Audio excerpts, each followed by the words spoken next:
Hello नमस्कार दोस्तों, स्वागत है आपका अपने YouTube channel education first information 2.0 में।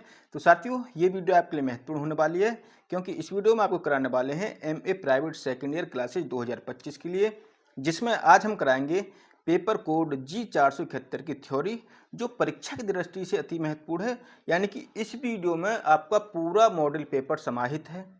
हमने वो टॉपिक लिए हैं, वो पॉइंट लिए हैं जो परीक्षा की दृष्टि से अति महत्वपूर्ण पॉइंट हैं। इस वीडियो में वो हमने सभी पॉइंट लिए हैं। तो आप इसकी पीडीएफ हमारे टेलीग्राम से डाउनलोड कर लोगे। टेलीग्राम का लिंक वीडियो को डिस्क्रिप्शन बॉक्स में दे रखा है, आप वहाँ से डायरेक्टली ज्वाइन कर लोगे। और यदि आपने संपूर्ण वीडियो देख ली तो मेरा मानना है कि जितना आपने पढ़ा है उसके बाद इस वीडियो देख लेते हो तो आपके 10 से 15 नंबर बढ़ने के संपूर्ण चांस हो जाएंगे। तो चलिए स्टार्ट करते हैं। यदि आपको वीडियो पसंद आए तो वीडियो को लाइक कर दें और हमारे चैनल को सब्सक्राइब कर दें। तो साथ ही वीडियो को तो आप लाइक कर दिया करें क्योंकि हमें वीडियो बनाने में काफ़ी मेहनत लगती है। तो आप प्लीज़ एक लाइक कर दिया करें। तो देखते हैं पेपर अब यहाँ से आ रहा है। तो जिस चीज़ को हम करा रहे हैं, जिस पॉइंट को हम करा रहे हैं, वहाँ से आपके पेपर बन रहे हैं। बुक का नाम हो जाएगा स्टेट पॉलिटिक्स इन इंडिया, यानी कि भारत में राज्य राजनीति। देख लो पूरे मॉडल पेपर का निचोड़। तो इस वीडियो में हम संपूर्ण मॉडल पेपर का निचोड़ कराने वाले हैं। तो चलिए बड़े बिंदास तरीके से करने वाले हैं। यदि आपको वीडियो पसंद आए तो प्लीज़ वीडियो को लाइक जरूर करके जाएं। तो पहली यूनिट हो जाएगी साथियों इसमें। बुक का नाम है भारत में राज्य राजनीति, स्टेट पॉलिटिक्स इन इंडिया, सैद्धांतिक आधार, अर्थ एवं स्वरूप, दृष्टिकोण, वर्तमान प्रवृत्तियाँ। तो इसको देखते हैं। सबसे पहले इस पॉइंट को देख लेते हैं, उसके बाद इसको हम छोड़ देंगे। इसको आप स्वयं रिवीजन कर लें। इसमें एक क्वेश्चन बनेगा इससे, राज्य राजनीति के अर्थ को भारतीय संघ की विभिन्न इकाइयों राज्य की राजनीति के रूप में समझा जा सकता है। भारत के राज्यों का अध्ययन विशाल राजनीति व्यवस्था के अंग के रूप में या स्वतंत्र रूप में दोनों तरह से किया जा सकता है। जहाँ तक राज्यों के शासन के संबंध में संवैधानिक प्रावधानों का प्रश्न है तो भारतीय संघ की इकाइयों यानी कि राज्य के अपने अलग संविधान नहीं हैं। कुछ मामलों में कुछ विशेष प्रावधानों को छोड़कर संविधान द्वारा सभी राज्यों को एक समान शक्ति प्रदान की गई है, लेकिन यह भी वास्तविकता है कि राज्यों में सामाजिक स्थिति और संगठनिक संरचना भिन्न भिन्न है। अतः यह आवश्यक नहीं है कि राज्यों की राजनीतिक प्रवृत्तियां एक समान है। तो इसमें से आपका एक क्वेश्चन बनेगा, उसे हम आगे बताएंगे किस टाइप का वो क्वेश्चन बनेगा। तो इसको आप एक बार रिवाइज कर लें। जो मेन पॉइंट है दूसरी यूनिट में हम देखने वाले हैं। सबसे पहले तो इसमें एक चीज़ है, इसमें एक पॉइंट बनेगा, उसको हम आपको बता देते हैं। तो भारत उन गिने चुने देशों में से एक है जहां आदिवासियों का संकेंद्रण बहुत अधिक है। यह देसी आदिम लोग कहे जाते हैं क्योंकि आर्यभाषी लोगों के भारत में बसने से बहुत पहले भिन्न भिन्न इलाकों में बसे हुए थे। 2011 की जनगणना के अनुसार भारत में कुल आबादी में लगभग 8.6% आबादी आदिवासियों की है। तो क्वेश्चन बनेगा कि 2011 की जनगणना के अनुसार भारत में कुल आबादी आदिवासियों की कितनी थी? तो इसका आंसर हो जाएगा कि लगभग 8.6% इसकी आबादी थी। किसकी? आदिवासियों की। उनमें 80% दुर्गम जंगली या पर्वतीय इलाके में रहते थे, जहां अभी भी आधुनिक सामाजिक आर्थिक उपादानों की पहुंच नहीं है। यानी वहां आज भी किसी भी सुविधा की पहुंच नहीं है। ये आदिवासी गुजरात, महाराष्ट्र, राजस्थान, आंध्र प्रदेश, मध्य प्रदेश, ओडिशा, बिहार तथा पूर्वोत्तर के राज्यों में फैले हुए हैं। तो क्वेश्चन आएगा कि ये आदिवासी किन किन राज्यों में फैले हुए हैं? तो आपको याद रखना है कि ये आदिवासी गुजरात, महाराष्ट्र, राजस्थान, आंध्र प्रदेश, मध्य प्रदेश, ओडिशा, बिहार तथा पूर्वोत्तर के राज्यों में फैले हुए हैं। कौन? आदिवासी। अंग्रेजों के आने से पहले ये इलाके कई कारणों से देश की मुख्य भूमि या कथित मुख्य धारा के कटे हुए थे। ब्रिटिश शासन के दौरान बढ़ते केंद्रीय शासन तंत्र तथा यातायात और जनसंख्या की सुविधा में हुए विकास की वजह से ये क्षेत्र मुख्य भूमि से जुड़े हैं। तो आगे देखते हैं। इसमें आपके दो पॉइंट हो गए। एक ये आदिवासियों की संख्या जो थी उनका प्रतिशत 8.6% था, और ये आदिवासी किस किस राज्य में फैले हुए थे तो ये हमने आपको बता दिए। आप इनको एक बार याद करके जाएं, एक बार लिख कर देख लें। अब चलते हैं दूसरी यूनिट पे। इसमें हम देखने वाले हैं बहुत ही महत्वपूर्ण चीज़ें। तो इसका हो जाएगा राज्य की व्यवस्थापिका। तो राज्य की व्यवस्थापिका देखते हैं। तो इसमें है संविधान के अनुच्छेद 168 में कहा गया है कि प्रत्येक राज्य के लिए एक विधानमंडल होगा। तो क्वेश्चन बनेगा कि संविधान के किस आर्टिकल के तहत कहा गया है कि प्रत्येक राज्य के लिए विधानमंडल होगा। तो यह आपका आर्टिकल 168 के तहत कहा गया है कि प्रत्येक राज्य के लिए एक विधानमंडल होगा। ठीक, अब आगे देखते हैं। इस प्रकार भारतीय संविधान के आधार पर प्रत्येक राज्य एक विधानमंडल या व्यवस्थापिका निर्मित की गई। कुछ राज्यों में विधानमंडल के 2 सदन हैं तो कहीं एक सदन। उत्तर प्रदेश, बिहार, महाराष्ट्र, कर्नाटक, आंध्र प्रदेश राज्यों के विधानमंडल में 2 सदन हैं। तो 2 सदन कौन कौन से में? उत्तर प्रदेश, बिहार, महाराष्ट्र, कर्नाटक, आंध्र प्रदेश राज्यों के विधानमंडल में 2 सदन हैं। अन्य राज्यों की व्यवस्थापिका में 1 सदन है, जहां द्विसदनात्मक व्यवस्थापिका है, जहां प्रथम सदन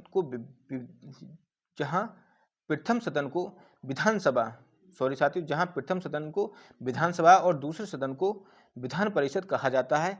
संसद को यह अधिकार है कि वह 1 सदस्य वाले विधानमंडलीय राज्यों में दूसरा सदन स्थापित कर सकती है और द्विसदनात्मक राज्यों में 1 सदन को समाप्त कर सकती है। आगे देखते हैं इसका मेन पॉइंट। और यदि आपको वीडियो पसंद आ रही हो तो प्लीज़ वीडियो को लाइक जरूर कर दें। एक क्वेश्चन आपका यहाँ से बन सकता है कि विधानसभा का गठन किस तरीके से हुआ था। तो विधानमंडल का प्रथम सदन विधानसभा कहलाता है। विधानमंडल का प्रथम सदन क्या कहलाता है? तो विधानसभा कहलाता है। विधानसभा में सदस्यों की संख्या प्रत्येक राज्यों में समान नहीं है, किंतु किसी भी राज्य में इसकी सदस्य संख्या 60 से कम और 500 से अधिक नहीं हो सकती है। इस समय उत्तर प्रदेश की विधानसभा में 403 सदस्य हैं। विधानमंडलों में एंग्लो इंडियन समुदाय के सदस्यों की संख्या पर्याप्त न होने पर राज्यपाल इस समुदाय से 1 सदस्य को मनोनीत कर सकता है। तो विधानमंडल के सदस्यों को एमएलए, यानी कि एमएलए की फुल फॉर्म यदि आ जाए कि एमएलए की फुल फॉर्म क्या है, तो मेंबर ऑफ लेजिस्लेटिव असेंबली है। आगे देखते हैं। एमएलए की full form member of legislative assembly. सदस्यों की अनिवार्य योग्यता। तो इसमें सदस्यों की अनिवार्य योग्यता क्या होनी चाहिए? विधानसभा का चुनाव लड़ने के लिए उम्मीदवार को निम्नलिखित शर्तें पूरी करनी होंगी। पहला, वह भारत का नागरिक हो, वह 25 वर्ष की आयु पूरी कर चुका हो, वह पागल या दिवालिया घोषित ना हो, उसका नाम विधानसभा की मतदाता सूची में हो तथा वह संसद द्वारा समय समय पर निर्धारित समस्त शर्तें पूरी करता हो। तो निर्वाचन पद्धति देखते हैं, किस पद्धति से यह निर्वाचित होगा। विधानसभा के सदस्यों का चुनाव वयस्क मताधिकार द्वारा बहुमत प्रणाली के आधार पर होता है। संविधान के अनुसार वह व्यक्ति पुरुष अथवा नारी जो 18 वर्ष की आयु प्राप्त कर चुका हो मतदान का अधिकार होता है। चुनाव के संविधान के लिए जनसंख्या के आधार पर राज्य को विभिन्न चुनावों क्षेत्रों में विभाजित किया जाता है, जिन्हें निर्वाचन क्षेत्र कहा जाता है। इसके बाद प्रत्येक क्षेत्र के मतदाताओं की सूची, जिसे मतदाता सूची कहते हैं, तैयार की जाती है। इसके बाद निश्चित तिथि को चुनाव होता है। मतदाता मतदान केंद्र पर मतदान करने जाते हैं, जहां मतदाता सूची के नाम में देखकर उन्हें मतदान की अनुमति प्रदान की जाती है। चुनाव की पूरी व्यवस्था देश का निर्वाचन आयोग करता है। तो इसमें आपके 2 क्वेश्चन बन गए। सबसे पहले तो कि चुनाव करने के लिए जो आम व्यक्ति होता है उसकी उम्र कितनी होनी चाहिए। तो पुरुष हो या नारी हो उसकी उम्र 18 वर्ष होनी चाहिए। और चुनाव की पूरी व्यवस्था देश का निर्वाचन आयोग करता है। तो चुनाव की पूरी व्यवस्था कौन सा निर्वाचन आयोग करता है? तो ऑप्शन इसका आप हो जाएगा कि निर्वाचन आयोग चुनाव की व्यवस्था करता है। आगे देखते हैं अधिवेशन ये मेन पॉइंट हो जाएगा आपका। वह यानी कि वर्ष में विधानसभा के 2 अधिवेशन होने आवश्यक हैं और दोनों के मध्य 6 वर्ष यानी 6 माह से अधिक का अंतर नहीं होना चाहिए। असाधारण परिस्थितियों में विधानसभा का विशेष अधिवेशन में बुलाया जा सकता है। और आगे देखते हैं। आप जिन मैं पॉइंट को छोड़ दूं साथियों, आप उन पॉइंट को खुद पढ़कर जाएं क्योंकि टाइम कम है। विधानसभा की कार्यविधि। विधानसभा के सदस्यों का चुनाव 5 वर्ष के लिए होता है। कितना? विधानसभा के सदस्यों का चुनाव 5 वर्ष के लिए होता है। ये आप याद करके जाएं। विधानसभा के पदाधिकारी, तो विधानसभा के सदस्यों में से ही एक अध्यक्ष तथा एक उपाध्यक्ष चुना जाता है।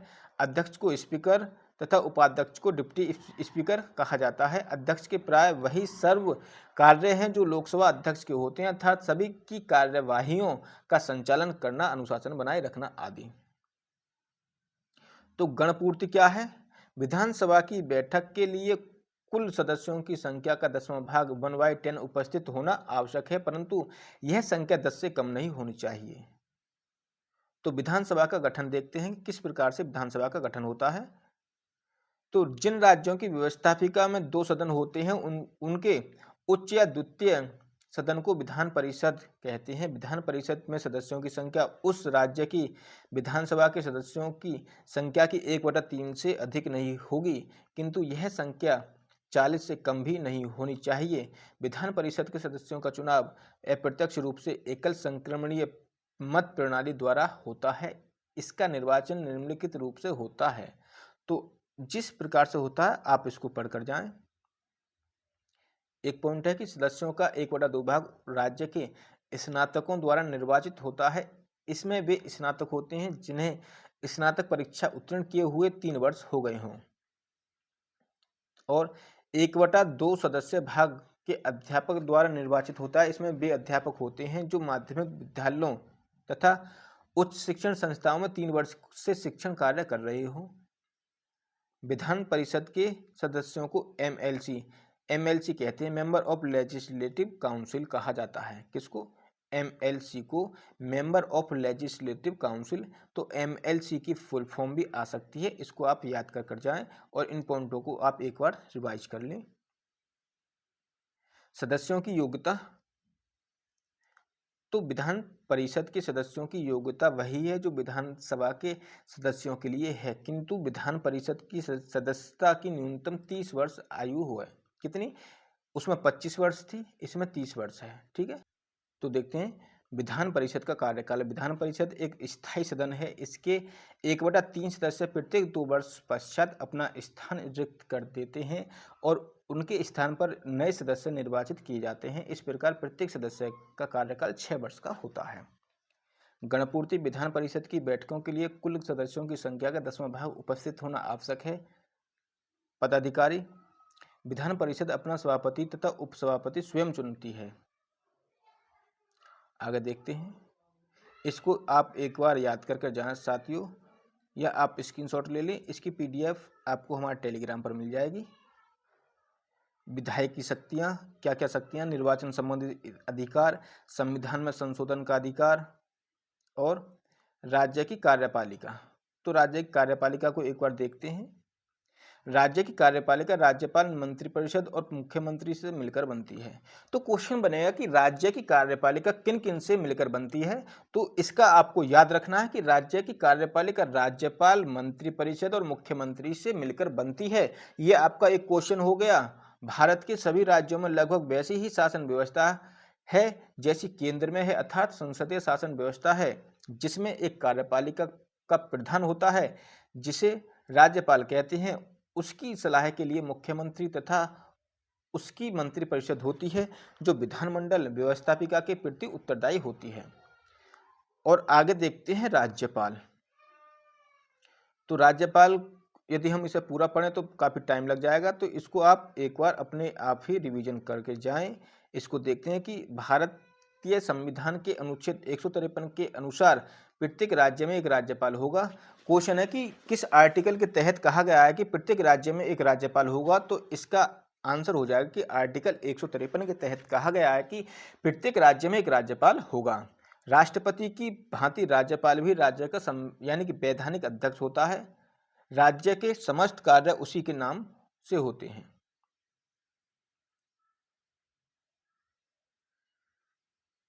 अब देखते हैं राज्यपाल की नियुक्ति किस प्रकार की जाती है। ये बहुत ही इंपॉर्टेंट है। तो संविधान के प्रारूप ड्राफ्ट में राज्यपाल का जनता द्वारा निर्वाचित होने का प्रावधान था। इस प्रश्न पर संविधान सभा में बहुत विवाद हुआ और अंत में यह निश्चय हुआ कि राज्यपाल राष्ट्रपति द्वारा मनोनीत किया जाएगा। नियुक्ति एवं योग्यताएं। तो राज्यपाल की नियुक्ति एवं योग्यताएं देखते हैं। किस प्रकार राज्यपाल की नियुक्ति होती है कि संविधान के अनुच्छेद 157 में राज्यपाल के पद के लिए निम्नलिखित योग्यता निर्धारित की गई हैं। किस आर्टिकल के तहत की गई हैं? आर्टिकल 157 के तहत। वह भारत का नागरिक हो, वह 35 वर्ष की आयु पूरी कर चुका हो। तो क्वेश्चन है कि भारत का राज्यपाल यानी कि किसी भी राज्य का राज्यपाल बनने के लिए राज्यपाल की आयु मिनिमम कितनी होनी चाहिए? तो इसका है 35 वर्ष होनी चाहिए। ये आपका एक क्वेश्चन हो गया कि 35 वर्ष इसकी आयु होनी चाहिए किनकी? राज्यपाल की। और वह भारतीय संघ व उसके अंतर्गत किसी राज्य के विधानमंडल या सदन का सदस्य न हो। यदि वह नियुक्ति के समय किसी विधानमंडल या सदन का सदस्य हो तो उसके पद ग्रहण करने पर यानी करने की स्थिति तिथि से यह स्थान रिक्त समझा जाएगा। राज्यपाल कोई अन्य लाभ का पद धारण नहीं करेगा। कार्यकाल, तो संविधान के आर्टिकल 156 में राज्यपाल की पदावधि का उपबंध दिया गया है। संविधान द्वारा राज्यपाल की नियुक्ति 5 वर्षों के लिए की जाती है। कितने वर्ष के लिए? संविधान द्वारा राज्यपाल की नियुक्ति 5 वर्ष के लिए की जाती है और संविधान के अनुच्छेद 156 में राज्यपाल की पदावधि का उपबंध दिया गया है। ये आप 2 पॉइंट इसमें याद रखें और जिसको मैं छोड़ता जा रहा हूं आप एक बार इसको भी तैयार करके जाएं क्योंकि ये बहुत ही महत्वपूर्ण पॉइंट हैं। राज्य सूची पर आधारित अधिकार, कार्यपालिका संचालन, नियुक्ति संबंधित शक्तियां, मंत्रियों के कार्यों का विभाजन, राज्यपाल का स्वेच्छाधिकार, विधायिक शक्तियां। तो इसको विधायिक शक्तियां को देखते हैं, यानी कि विधायी शक्तियां। राज्यपाल की विधायी शक्तियां निम्नलिखित हैं। वह राज्य के विधानमंडल का अभिन्न अंग है। विधानमंडल के कुछ सदस्यों को मनोनीत करने का अधिकार है। जैसे वह विधान परिषद के सदस्यों की कुल संख्या के लगभग 1/6 सदस्यों को मनोनीत करता है। यदि उसको यह विश्वास हो जाए कि सदन में आंग्ल भारतीय एंग्लो इंडियन संप्रदाय का प्रतिनिधित्व पर्याप्त नहीं है तो वह विधानसभा में भी उस संप्रदाय के एक सदस्य को मनोनीत कर सकता है। विधानमंडल के अधिवेशन को बुलाना ये राज्यपाल का भी कार्य है। विधानमंडल को भंग करना एवं अवधि में वृद्धि करना ये भी राज्यपाल कर सकते हैं। आगे देखते हैं राज्य मंत्री परिषद के कार्य। तो प्रशासन संबंधित कार्य, कानून निर्माण संबंधित कार्य, आप इनको साथियों एक बार अपने हमारे टेलीग्राम से PDF डाउनलोड करके इनको एक बार रिवाइज जरूर करके जाएं। विधानमंडल के यानी विधानमंडल में पूछे गए प्रश्नों का उत्तर। विधानमंडल में पूछे गए प्रश्नों एक एवं पूरक प्रश्नों का उत्तर देने का दायित्व मंत्रिपरिषद का होता है। क्वेश्चन है कि विधानमंडल में पूछे गए प्रश्नों के उत्तर देने का दायित्व किसका होता है? तो विधानमंडल में पूछे गए प्रश्नों एवं पूरक प्रश्नों का उत्तर देने का दायित्व मंत्रिपरिषद का होता है। नीति निर्धारण संबंधित कार्य, राज्य सरकार की नीति का निर्धारण करना और उसे विधानमंडल से स्वीकृत करवाने का उत्तरदायित्व भी मंत्रिपरिषद का ही होता है। वार्षिक आय व व्यय का विवरण तैयार करना, राज्यपाल को उच्च पदों पर नियुक्ति के संबंध में परामर्श देने का कार्य ये भी, और राज्यपाल को अपने निर्णयों से अवगत कराना। अब देखते हैं मुख्यमंत्री। केंद्रीय मंत्रिपरिषद में जो स्थिति प्रधानमंत्री की है वही राज्य की मंत्रिपरिषद में मुख्यमंत्री की होती है। यानी कि जिस प्रकार केंद्र में प्रधानमंत्री होते हैं उसी प्रकार राज्य में मुख्यमंत्री होते हैं। मुख्यमंत्री राज्य की मंत्रिपरिषद का प्रधान होता है। तो क्वेश्चन है कि मंत्रिपरिषद का प्रधान कौन होता है? राज्य में मंत्रिपरिषद का प्रधान कौन होता है? तो इसका आंसर हो जाएगा कि मुख्यमंत्री राज्य की मंत्रिपरिषद का प्रधान होता है। संविधान के आर्टिकल यानी संविधान के अनुच्छेद 164(1) में कहा गया है कि मुख्यमंत्री की नियुक्ति राज्य का राज्यपाल करेगा। विधानसभा में जिस राजनीतिक दल को बहुमत प्राप्त होता है उसी दल के नेता को राज्यपाल मुख्यमंत्री नियुक्त करता है। यदि कभी ऐसी स्थिति आती है कि किसी एक दल का स्पष्ट बहुमत नहीं होता है तो राज्यपाल स्वविवेक का प्रयोग करते हुए किसी भी ऐसे दल के नेता को मुख्यमंत्री बना देता है जो बहुमत प्राप्त करने में सक्षम हो। इसके पश्चात वह मुख्यमंत्री के परामर्श से अन्य मंत्रियों की नियुक्ति करता है। अगला पॉइंट है मुख्यमंत्री के कार्य तथा शक्तियाँ। तो मंत्रिपरिषद का गठन, ये मुख्यमंत्री का कार्य है।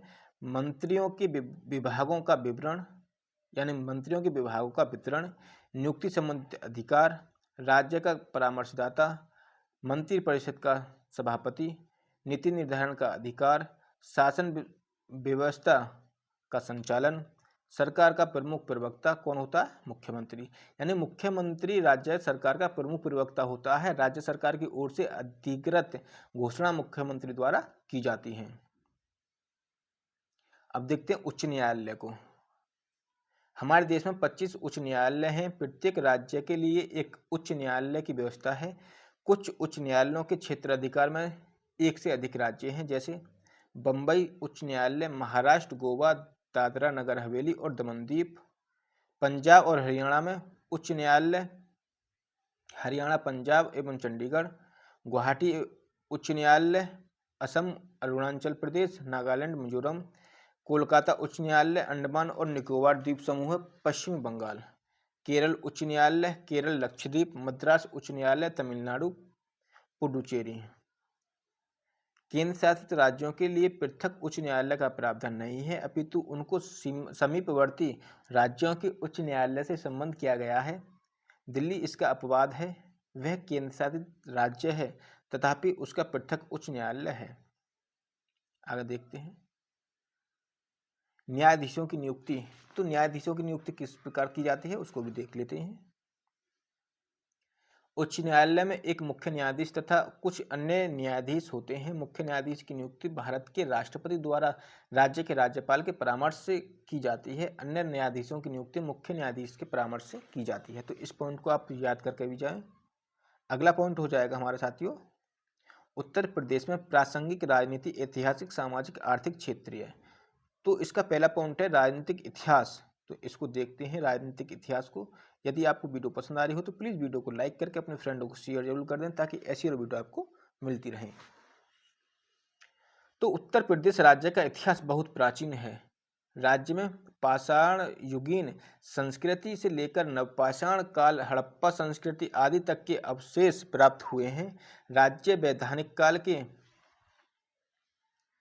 भारद्वाज, याज्ञवल्क्य, विश्वामित्र, वाल्मीकि जैसे महान मुनियों की कर्मभूमि रहा है। भारत के दो महान महाकाव्य रामायण और महाभारत की कथा भी इसी क्षेत्र में लिखी गई है तथा रामायण और महाभारत के प्रेरणा स्रोत रहे हैं। भगवान राम अयोध्या, फैजाबाद एवं श्री कृष्ण मथुरा की जन्मभूमि भी उत्तर प्रदेश है। तो श्री कृष्ण जन्मभूमि यानी कि श्री कृष्ण की जन्मभूमि कहाँ है? उत्तर प्रदेश।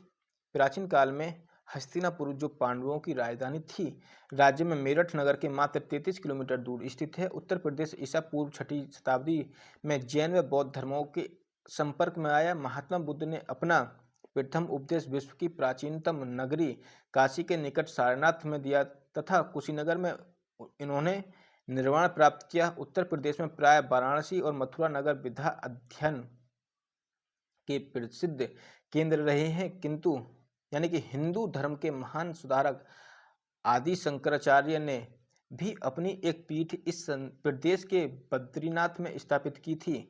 उल्लेखनीय है कि वर्ष 2000 में प्रदेश के विभाजन के बाद बद्रीनाथ उत्तराखंड में अवस्थित है। मध्यकाल में प्रदेश मुस्लिम शासकों के अधीन रहा, जिसमें हिंदू धर्म और इस्लाम के संपर्क में एक नई मिलीजुली संस्कृति का जन्म हुआ। वर्ष 1526 में पानीपत के प्रथम युद्ध, बाबर ने लोधी वंश के अंतिम सल्तनत की। क्वेश्चन बनेगा आपका कि पानीपत का प्रथम युद्ध कब हुआ?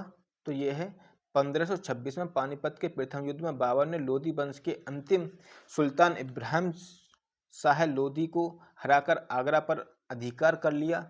मुगल साम्राज्य के चरमोत्कर्ष के समय आगरा भारत की राजधानी रहा था। वर्ष 1764 में अवध के नवाब शुजाउद्दौला को अंग्रेजों ने बक्सर के युद्ध में परास्त किया।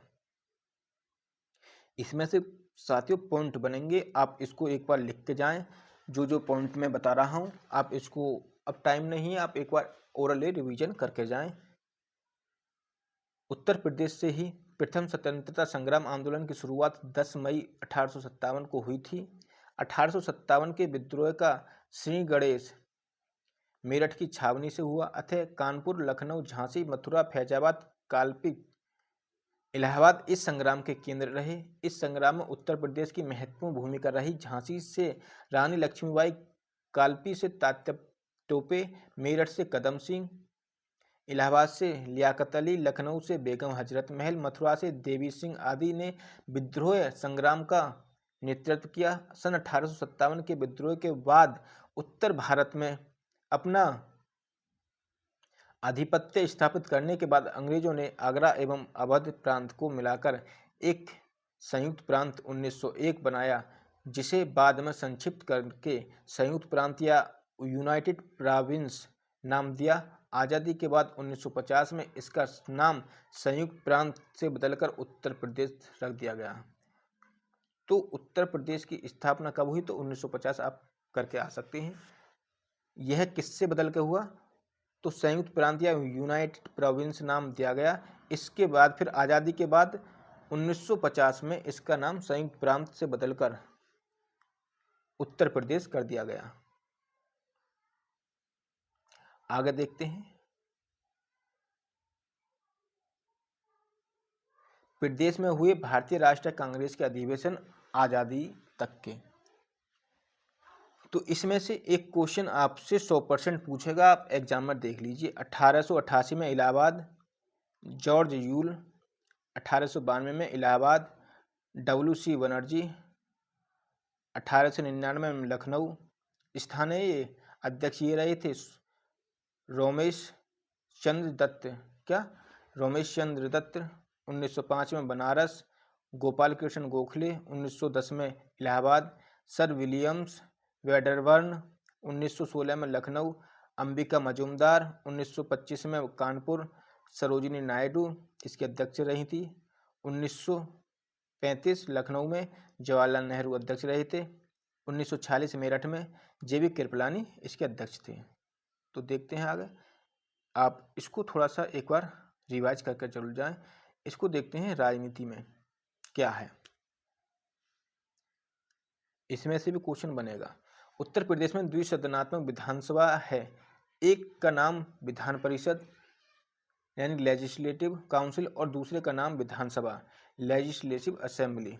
भारतीय संविधान के अनुच्छेद 168 के तहत राज्य में द्विसदनात्मक विधानमंडल की व्याख्या की गई है।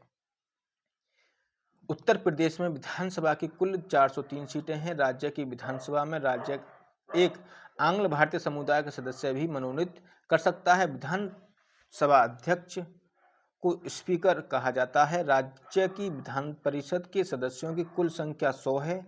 परिषद का सर्वोच्च पदाधिकारी सभापति चेयरमैन कहलाता है। उत्तर प्रदेश के प्रथम मुख्यमंत्री पंडित गोविंद बल्लभ पंत 1947 से 1954 तक थे, जबकि श्रीमती सरोजिनी नायडू प्रदेश की पहली राज्यपाल गवर्नर थी।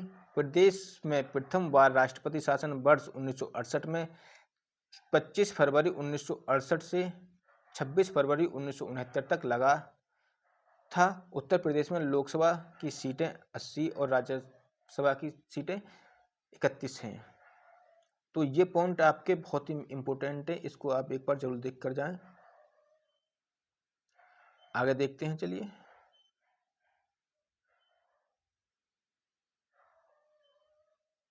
यदि आपको वीडियो पसंद आ रही हो तो प्लीज़ वीडियो को लाइक कर दें और हमारे चैनल को सब्सक्राइब भी कर लें।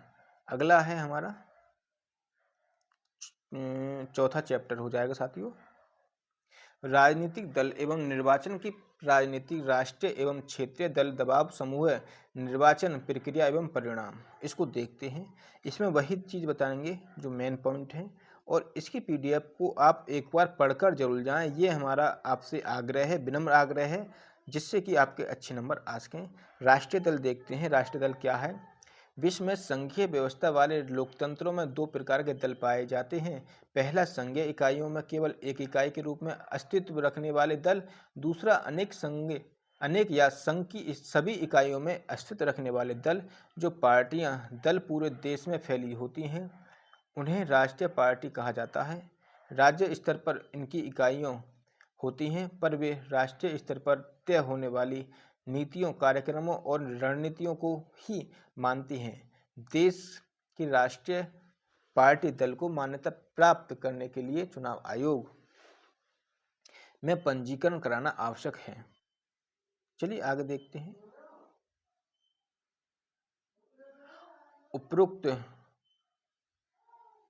उपरोक्त तथ्य के संदर्भ में सन 2019 में संपन्न लोकसभा चुनावों के समय भारत में 7 दल राष्ट्रीय स्तर पर मान्यता प्राप्त थे।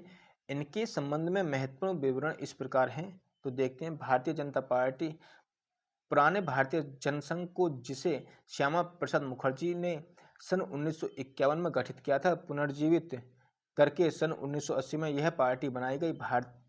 भारत की प्राचीन संस्कृति और मूलतः दीनदयाल उपाध्याय के विचार समग्र मानवतावाद एवं अंत्योदय से प्रेरणा लेकर मजबूत और आधुनिक भारत बनाने का लक्ष्य भारतीय राष्ट्रवाद और राजनीति की इसकी अवधारणा में सांस्कृतिक राष्ट्रवाद अर्थात हिंदुत्व एक प्रमुख तत्व है। एक मिनट साथियों, जरा पानी पी लूं।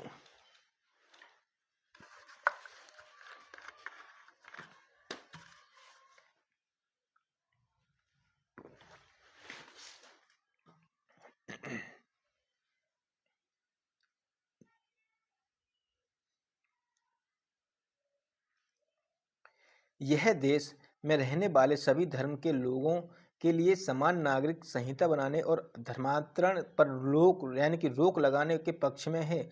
1990 के दशक में इसके समर्थन का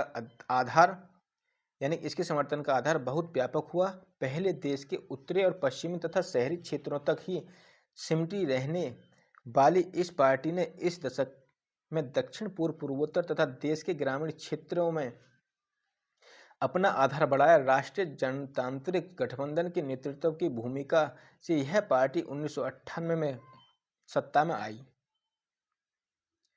और कब 1997 में 1998 में सत्ता में आई। कौन सी? भारतीय जनता पार्टी। गठबंधन में कई क्षेत्रीय दल शामिल थे। सन 2014 में हुए लोकसभा चुनाव में 282 सीटें जीतकर सबसे बड़े दल के रूप में उभरी। सन 2019 में संपन्न 17वीं लोकसभा के चुनाव में भारतीय जनता पार्टी को 303 सीटें प्राप्त हुई। वर्तमान में भाजपा के नेतृत्व में केंद्र में राष्ट्रीय जनतांत्रिक गठबंधन एनडीए की सरकार है। इंडियन नेशनल कांग्रेस, तो इससे सामान्यतः कांग्रेस पार्टी कहा जाता है। तो सन 1885 में गठित इस दल में कई बार विभाजन हुए हैं। कब? 1885 में इंडियन नेशनल कांग्रेस की स्थापना हुई।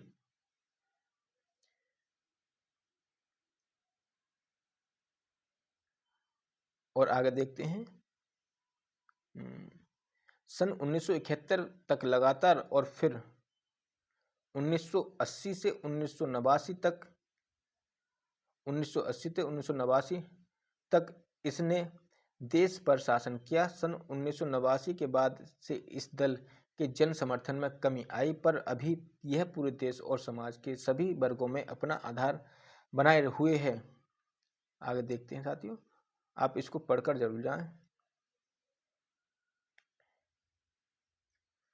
सन 2004 से सन 2014 तक संयुक्त प्रगतिशील गठबंधन का नेतृत्व इसी पार्टी ने किया। सन 2014 की लोकसभा चुनाव में यह पार्टी पराजित हुई। सन 2019 में संपन्न लोकसभा चुनावों में इसे 52 सीटें ही प्राप्त हो सकी। अगली पार्टी हो जाएगी आपका ऑल इंडिया तृणमूल कांग्रेस। तो यह पार्टी 1 जनवरी सन 1998 को ममता बनर्जी के नेतृत्व में बनी। इसे सन 2016 में राष्ट्रीय दल के रूप में मान्यता प्राप्त हुई। पुष्प और तृण घास पार्टी का प्रतीक है। यह पार्टी धर्मनिरपेक्षता और संघवाद के प्रति प्रतिबद्ध है। सन 2014 में हुए आम चुनावों में इसे 3.84 यानी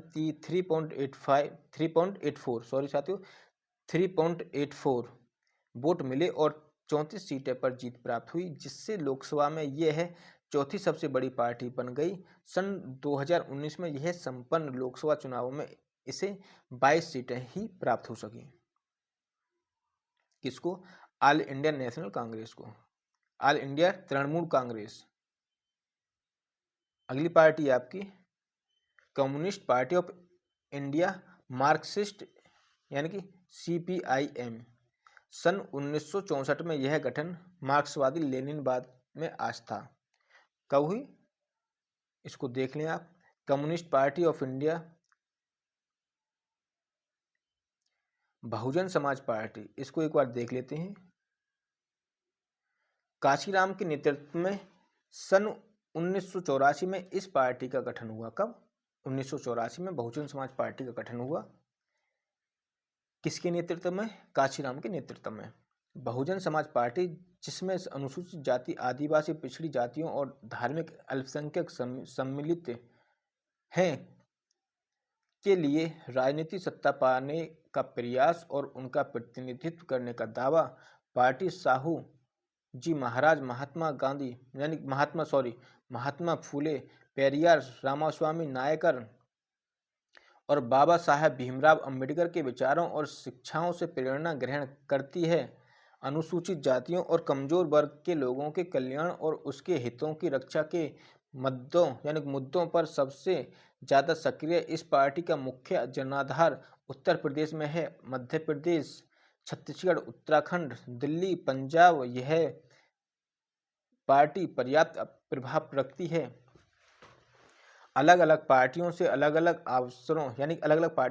अवसरों पर समर्थन लेकर इसने उत्तर प्रदेश में 4 बार सरकार का गठन किया है। इस दल को सन 2014 के लगभग यानी कि 2014 को लोकसभा चुनाव में करीब 4% वोट मिले, लेकिन एक भी सीट प्राप्त नहीं हुई। 2019 में संपन्न लोकसभा चुनाव में इसे 10 सीटें प्राप्त हो सकी। आगे देखते हैं।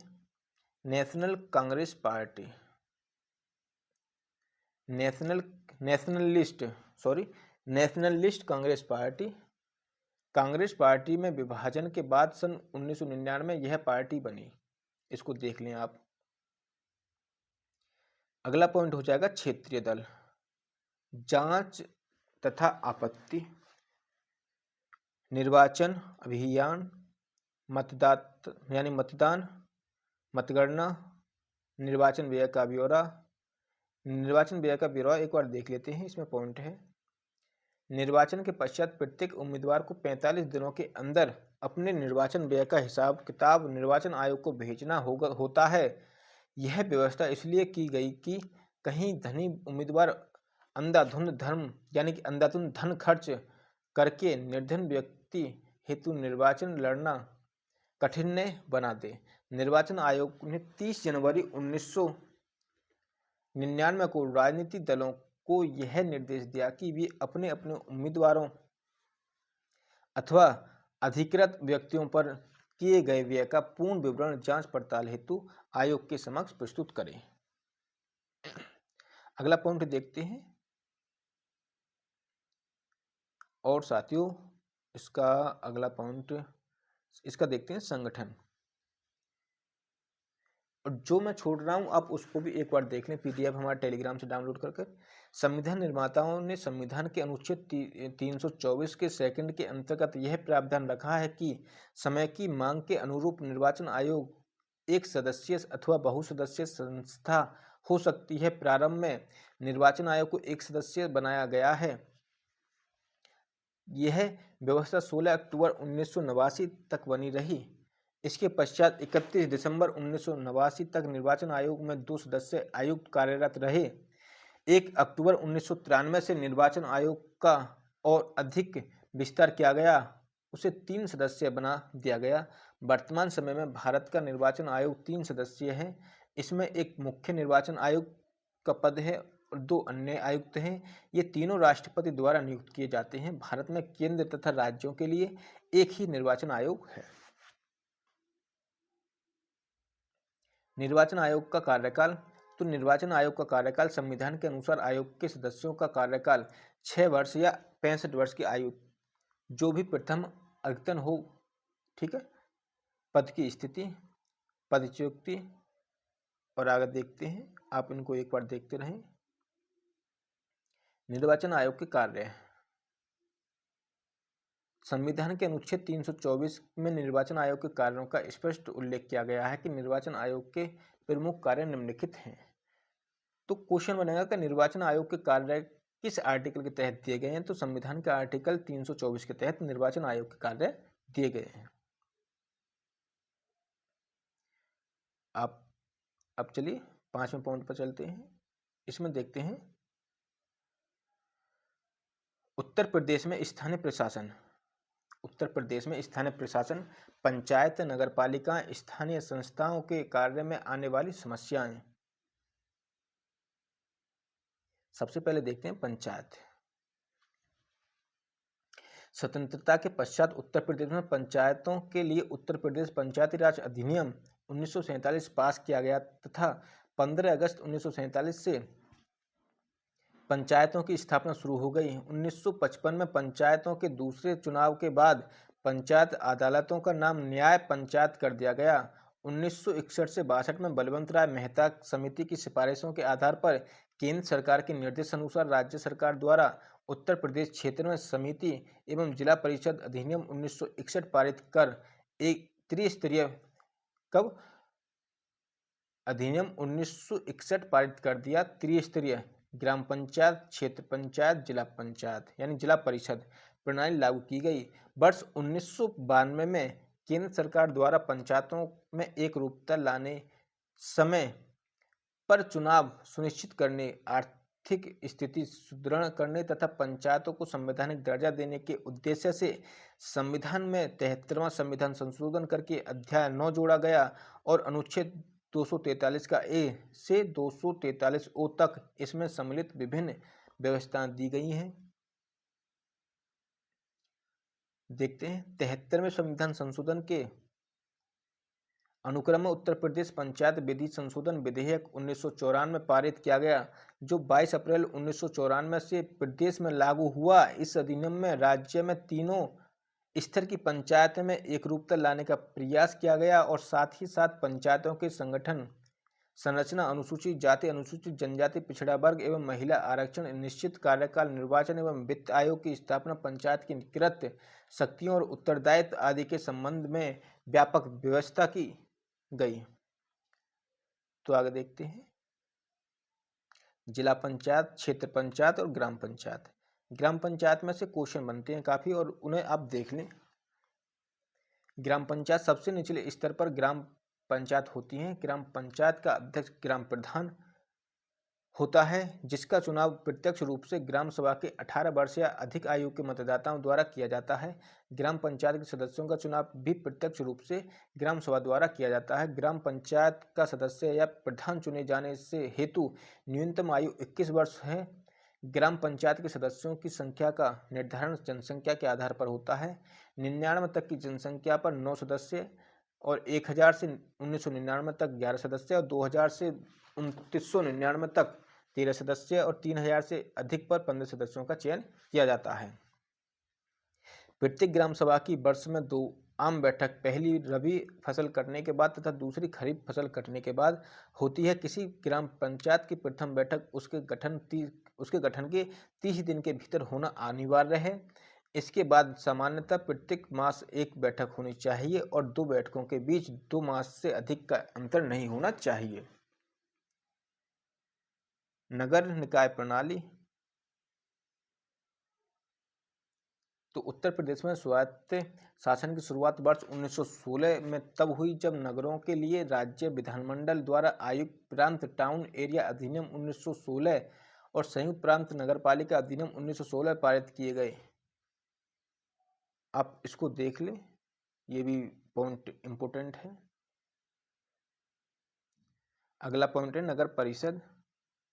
पंचायती राज विभाग की विधियां यानी पंचायती राज विभाग की गतिविधियां, इसको देखते हैं। संयुक्त प्रांत पंचायती राज अधिनियम दिसंबर 1947 में प्रख्यापित हुआ। उत्तर प्रदेश क्षेत्र में समिति तथा जिला परिषद अधिनियम दिसंबर 1941 में प्रख्यापित हुआ। ग्राम पंचायत ग्राम सभाओं की संख्या। तो 73वें संविधान संशोधन से पूर्व 74,377 ग्राम पंचायतें थी। ग्राम सभा और 73वें संविधान संशोधन के पश्चात 58,620 ग्राम सभाओं की संख्या रह गई और उक्त दोनों अधिनियम उत्तर प्रदेश पंचायत विधि अधिनियम 1994 द्वारा 22 अप्रैल 1994 को प्रवर्त हुए राज्य निर्वाचन आयोग तथा राज्य वित्त आयोग अप्रैल 1994 में स्थापित किए गए। तो इनको देख लो एक बार। उत्तर प्रदेश में पंचायत राज की संगठनात्मक व्यवस्था। जिला पंचायत 75, क्षेत्र पंचायत 822, ग्राम पंचायत 51,914 और न्याय पंचायत 8,135। अध्यक्ष क्षेत्र पंचायत में प्रमुख और ग्राम में प्रधान होता है। उपाध्यक्ष, ज्येष्ठ उप प्रमुख, उप प्रधान, सदस्यगण, कनिष्ठ उप प्रमुख, सदस्य ग्राम पंचायत, सचिव। इस तरीके से आप इनको एक बार देख लें। जिला पंचायत समितियां, क्षेत्र पंचायत समिति, ग्राम पंचायत समितियां। उत्तर प्रदेश में पंचायत की समितियां, कार्य में उनका गठन। इसको आप एक बार हमारे PDF से पढ़ सकते हैं। ग्राम पंचायत के कार्य, तो एक बार इनको एक देख लेते हैं। ग्राम पंचायत के कार्य कौन कौन से हैं। ग्राम पंचायतों के निम्नलिखित कार्य होते हैं। प्रत्येक ग्राम सभा की प्रतिवर्ष 2 सामान्य बैठकें होती हैं, खरीफ की बैठक तथा रबी की बैठक। प्रत्येक ग्राम पंचायत की बैठक सामान्यतः प्रत्येक माह होती है। इसमें ग्राम सभा की सिफारिशों और सुझावों पर विचार करेगी। तीसरा, धारा 29 के 1 के अनुसार प्रत्येक ग्राम पंचायत द्वारा अपने कृत्यों को संपादन हेतु निम्नलिखित समितियों का गठन किया जाना सुनिश्चित करेगी। समता समिति, विकास समिति, शिक्षा समिति, लोकहित समिति। चौथा पॉइंट,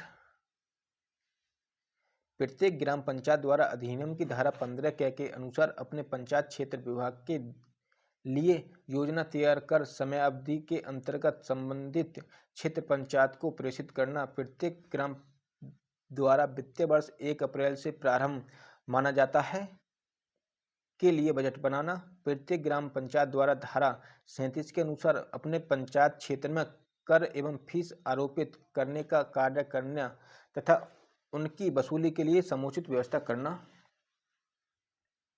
आप इन पॉइंटों को एक बार देख लें।